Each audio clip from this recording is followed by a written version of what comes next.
વારંવાર જન્મ મળે પણ ક્યારેક ભગવાન આપ કૃપા કરો કે અમને નિત્યલીલામાં એમને એમ ન જઈએ, આ ભૂતલ ઉપર પણ આ અલૌકિક સામર્થ્યનો અનુભવ કરી માનસીસા પરામ આ જન્મ નહીં તો ભલે 5-10 જન્મે કોઈ ચિંતાની વાત નથી, હજારો જન્મ લઈ લીધા તો હવે એટલી તો આપણને નિશ્ચય છે કે અત્યારે જે સ્થિતિ છે એનાથી નીચે પડવાનો તો ભય નથી. યસ્મિન પાદ ભયમ નાસ્તિ. અત્યારે જે છે પાછી કમસે કમ અત્યારે જે સેવા કરીએ એવા સેવ્ય પ્રભુ આપણા, એને પ્રભુ આપણી આ જ સેવા આપણી ચાલુ રહેશે. અમારા ગુરુદેવે તો એમાં આજ્ઞા કરી છે કે મૃત્યુ એટલે આપણી માટે મૃત્યુ એટલે કેટલું કે રોજ જેમ સૂઈ જઈએ અને પાછા ઉઠીને સેવામાં નાહી લઈએ સવારે, એ મૃત્યુ પણ આપણી માટે થોડીક મોટી એ દિવસે વધારે નીંદર આવી જશે. એ મોટી નીંદર ઊંઘ આવી ગઈ છે આપણને, પછી પાછા સેવા આપણી માટે તૈયાર જ છે. સેવાથી બહાર આપણે ક્યારેય જશું નહીં. એટલે અત્યારે જે સેવા છે એનાથી બહાર જવાનો કોઈ સવાલ, અત્યારે જે સેવા કરી રહ્યા છીએ એ સેવાની બહાર પડવાનો તો કોઈ સવાલ છે જ નહીં.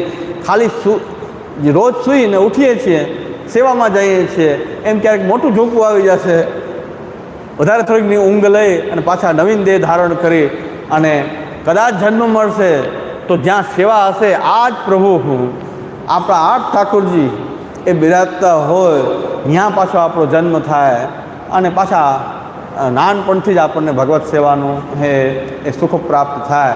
એટલું તો નિશ્ચિત છે. ભક્ત ગ્રહમાં નિવાસ તો નિશ્ચિત છે. અને આપણે ઠાકોરજીને કહી દેવું છે કે અમે તો ભાઈ કૃષ્ણ બીજા ઓળખતા જ નથી, આપને ઓળખીએ છીએ તો કમસે કમ આપ જ સેવ્યના રૂપમાં બિરાજવા જોઈએ. સેવ્ય પાછા આ જ હોવા જોઈએ. આલોક પરલોક મેં આપને સમર્પણ કર્યું છે, આલોક અને પરલોકને સમર્પણ કર્યું છે. બીજા જન્મમાં પણ આપની સેવામાં જ અને રહેશું એ નિશ્ચિત છે. ભક્તજન કલ્પ વૃક્ષાય નમઃ. એટલે આનાથી તો હવે કંઈ નીચે જવાનો કોઈ સવાલ નથી. આગળ વધવાનો જે સવાલ છે એ શ્રી મહાપ્રભુજી કૃપા કરે, વ્રજભક્તો કૃપા કરે, યમુનાજી ગિરિરાજજી એ કૃપા કરે, 84-252 ભક્તો કૃપા કરે તો ભક્તજન પદરજ પ્રતાપે સકલ સરિયા કાજસી. ભક્તજન પદરજ પ્રતાપે સકલ સરિયા કાજસી. તો એ આપણે એવું ઉતાવળ કે ફોર્સ કરવાની જરૂર નથી કે પ્રભુ મને અલૌકિક સામર્થ્ય કેમ ન આપો. ના, આપણે શરણાગત છીએ, શ્રી કૃષ્ણ શરણમાં કરવાવાળા છીએ, સમર્પિત થઈને ભગવત સેવા કરીએ. ભગવત સેવાનું સુખ કંઈ ઓછું સુખ નથી. આ ભૌતિક દેહેન્દ્રિયોથી અલૌકિક ભગવત સ્વરૂપની સેવા કંઈ ઓછું સુખ નથી. એ તો કોઈને પ્રાપ્ત નથી, એવું આપણને પ્રાપ્ત છે. એટલે આ સેવા એ જ ફલ છે.